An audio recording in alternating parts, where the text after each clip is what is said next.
magandang tanghali sa ating lahat na ito update sa binabantay nating tropical storm Goring na may international name na Saula.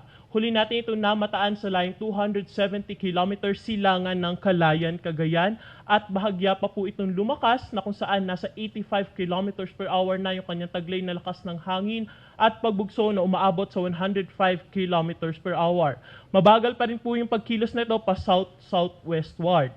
At sa kasalukuyan, yung outer rain bands nitong bagyong si Goring ay naapektuhan na po itong eastern portion ng northern Luzon, particular na ang Cagayan Valley, pati na rin po itong bahagi ng Batanes at Babuyan Islands. Samantala, may panibagong low pressure area po tayong minomonitor. Nasa layo itong 1,935 km silangan ng Eastern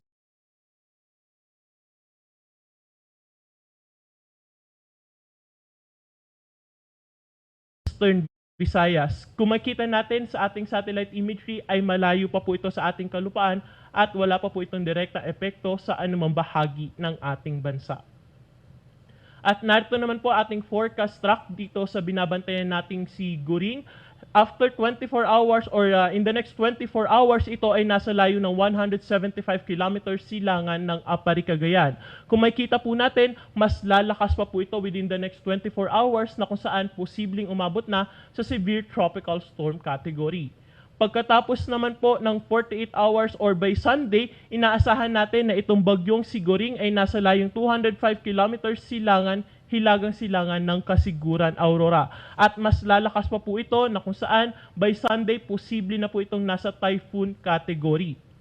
At pagsapit naman po ng Lunes, nasa layo na po itong 340 km silangan, hilagang silangan ng Kasiguran, Aurora at mapapanatili niya po yung kanyang lakas na typhoon. Kung makita po natin sa ating track, no, halos hindi po masyadong kumikilos o mabagal ang pagkilos nitong bagyong si Goring at maglulup or halos paikot lang po ito dito sa may silangang bahagi ng northern at central Luzon area.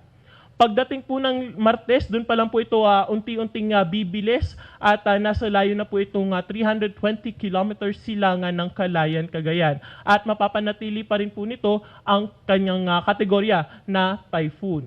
At pagdating po ng Miyerkules, doon pa nga lang po ito bahagya ulit bibilis na kung saan ay approaching or palabas or kikilos na po palayo na ating area of responsibility.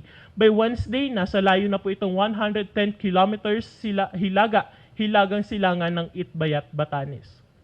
At sa kasalukuyan, nakataas pa rin po ating tropical cyclone wind signal number 1 dito sa may blue areas po sa ating mapa na kung saan ito po yung Batanes, eastern portion ng Babuyan Islands, eastern portion ng mainland Cagayan at sa may eastern portion po ng Isabela. Itong mga areas po na yon na ito ay ang direktang maapektuhan ng rain bands po ng bagyong si Goring na kung saan makakaranas po sila ng malakas na bugso ng hangin at may malakas na bugso ng mga pag-ulan din na kasama.